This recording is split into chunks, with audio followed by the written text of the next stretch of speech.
Today I am making my kind of meal because it is roast chicken, but I'm roasting it on the grill and I'm gonna marinate that chicken in a little white wine with some fresh herbs and garlic. Here I have a whole chicken, 3.5 to 4 pounds, also known as a broiler. And what we're gonna do is we're gonna butterfly it or spatchcock it by cutting out the backbone. And that just means it cooks really evenly on the grill. So to do this, you want a nice sharp pair of poultry shears. And actually, sometimes you can buy them already spatchcocked, which is lovely. But if you do it yourself, you get to keep the backbone. And once you have enough backbones in the freezer, you can make a killer batch of chicken broth. So I like buying them whole and saving the backbones. So using a sharp pair of poultry shears, we're just gonna cut up one side of the backbone and down the other. And these poultry shears just make really quick work of getting through the bones. All right, put this aside for the freezer later. All right, that looks great. Now I'm gonna flip the chicken over and you can see how it lies flat, which is perfect because all the skin's on one side, making it really easy to grill evenly. So you wanna make sure the wings are tucked in the back. That just prevents them from falling down through the grill grates and burning. Now we're just gonna take a metal skewer and you're gonna poke the chicken all over, especially in the fatty parts, which is kind of down here in the legs and on the side of the breasts. This will help the fat render, but it'll also help that marinade really absorb. Even the wings are the best part. I don't think my family has ever seen the wing on this chicken actually hit the table. I'm always ripping them off in the kitchen. That's pretty good.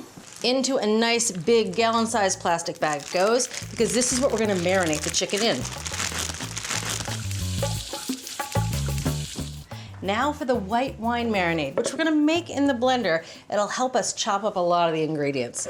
Starting off with 2 cups of white wine. Now you want a nice dry wine. Again, you want a wine with some body, but you don't want any of that oak flavor. So an unoaked Chardonnay or even a Sauvignon Blanc is perfect. To this, we're gonna add a little bit of olive oil, about 3 tablespoons of olive oil. Okay, there we go. We're also gonna add some fresh lemon juice, again about 3 tablespoons, which is 1 small lemon. I mean, this is the tiniest, cutest lemon ever. So it's gonna have about 3 tablespoons of juice in it. Right into the blender jar. Now for the fresh herbs of parsley and thyme. And I've washed these and I've taken the hardy stems off the parsley. You want about enough so that when they're chopped, it's about 2 tablespoons of each. And I picked the thyme, but you can see I left some of the more delicate stems because they'll just blend right into the marinade. All right, all the herbs go in. A little bit of brown sugar, 2 tablespoons of light brown sugar. Now for the garlic, 4 cloves of garlic. I'm gonna give the garlic a little bit of a head start in getting broken down by putting it through the garlic press. And now a teaspoon of ground black pepper.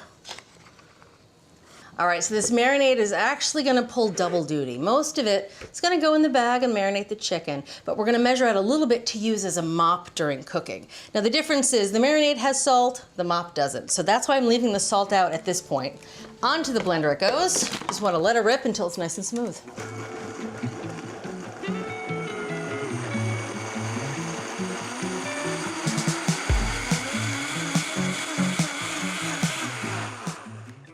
All right, that looks pretty good. Yep, nice pale green, which is what it looks like. You can see those parsley and thyme leaves, they didn't have a chance against the blades of this blender. All right, so I'm measuring out 1/4 cup. Again, we're gonna use that out at the grill. Now, to the marinade left behind, we're gonna add the salt. We want 2 tablespoons of table salt, and that's a lot. But we're not gonna marinate the chicken that long, just a couple hours, and that salt is really what helps the flavors work their way into the meat. So, 2 tablespoons of table salt. I'm gonna throw this back on the blender just to get that salt incorporated.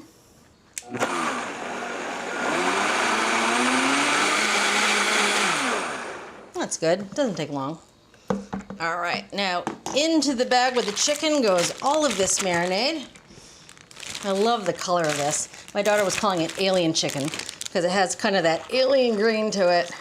With the flavor of the herbs and the garlic and the wine, it's very delicate but lovely. All right, now I'm gonna seal up the bag.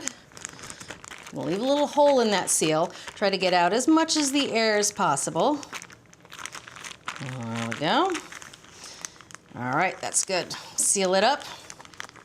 Now this has to go in the fridge 2 to 3 hours. If it's much longer than that, all that salt will really make the meat much too salty. And as a little insurance, I'm gonna put it in a casserole dish. This just catches any drips that might come out of the seal. And I'm gonna leave it breast side down. All right, let's get this chicken into the refrigerator. All right, the grill is good and hot. And by hot, I mean I put the burners on high and I let them heat up for about 15 minutes. And that not only gets the grill hot, but it's an easy way to clean the grill before you start cooking. I'm just gonna use a good old grill brush, get off any stuck-on bits from the last time I used it.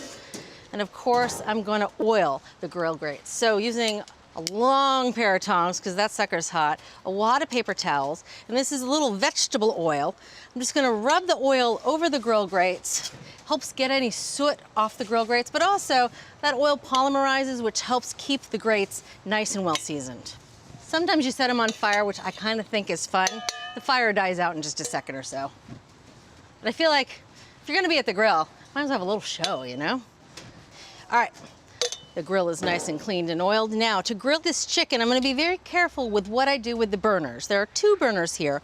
One I'm gonna turn off completely and then maybe turn on low, depends on your grill. So either very low or off. And this other burner, or the primary burner, this is gonna be the heat source. And I'm gonna adjust this as I need to so that the grill registers between 350 and 375 degrees. Now to place the chicken on the grill, skin side down with the dark meat closer to the main burner because it can take a little extra heat. That keeps the delicate breast meat farther away from that burner.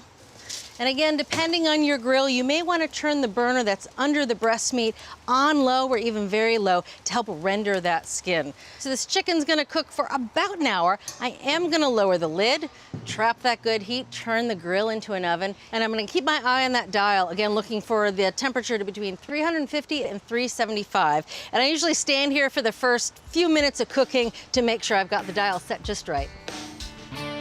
All right, the chicken's been cooking for about an hour. Time to take its temperature. We're gonna temp the thigh meat, and we're looking for a temperature of about 160 degrees, which isn't quite done. There's a little more cooking yet to do on this bird. There we have it, 158, 160 on the nose. All right, so now we're gonna baste the chicken with that reserved marinade without the salt. Gonna brush a little of it on the back side of the chicken. It almost gives it a nice winey glaze. It's just delicious. All right, now I'm gonna flip the chicken right side up. I'm gonna pull it over that primary burner. Oh, and I found it best to really grab the chicken down here at the bottom of the drumstick because sometimes that skin is so delicate at this point, you really will mess it up, so I don't like to touch the breast. Isn't she beautiful? I mean, that skin is just rendered and grilled ever so slightly. All right, now I'm gonna brush a little more of the marinade right over the breast of the chicken.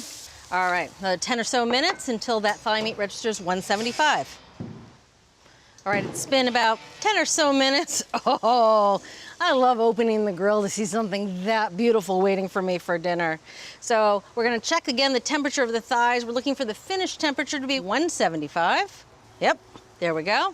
And the breasts, if you wanna check, should be between 160 and 165. Perfect. All right, time to get this chicken off the grill, and I've learned better to bring the carving board right to the grill because the skin is so delicate. If you try to pick it up by the legs at this point, the legs will fall off. So I use this enormous spatula that is kind of humorous, and I have no idea where it came from, but I love it for this because using tongs and a spatula, you can slide it right under and easily transfer it to the carving board. Of course, we have to let the chicken rest a little bit, let it finish cooking. We're gonna tent it with foil to help it along. Now the chicken has rested completely. Time to carve it up. Oh, she's a beauty. She smells delicious. That's another reason why I like putting it right on the carving board out at the grill because you don't have to move it around. You can just cut right here and you don't make a mess. Time to carve up the bird. And because we took the backbone out, carving it's pretty much a cinch. Oops, a little for the shirt. That's how I roll, especially when I'm at home. So I'm gonna cut off the leg, and really the leg is just held on at this point by a little bit of skin. I'm gonna leave the bones in the chicken. This is kind of a, a casual way to serve chicken. So put the thighs on the platter, the drumsticks, which are my favorite part.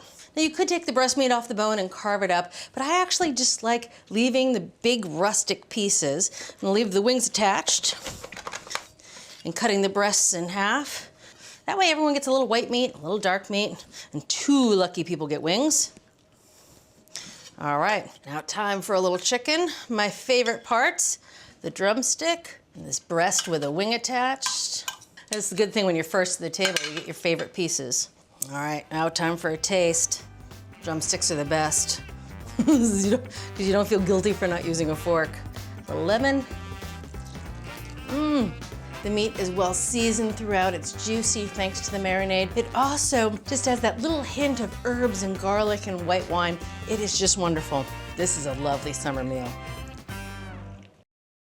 Thanks for watching.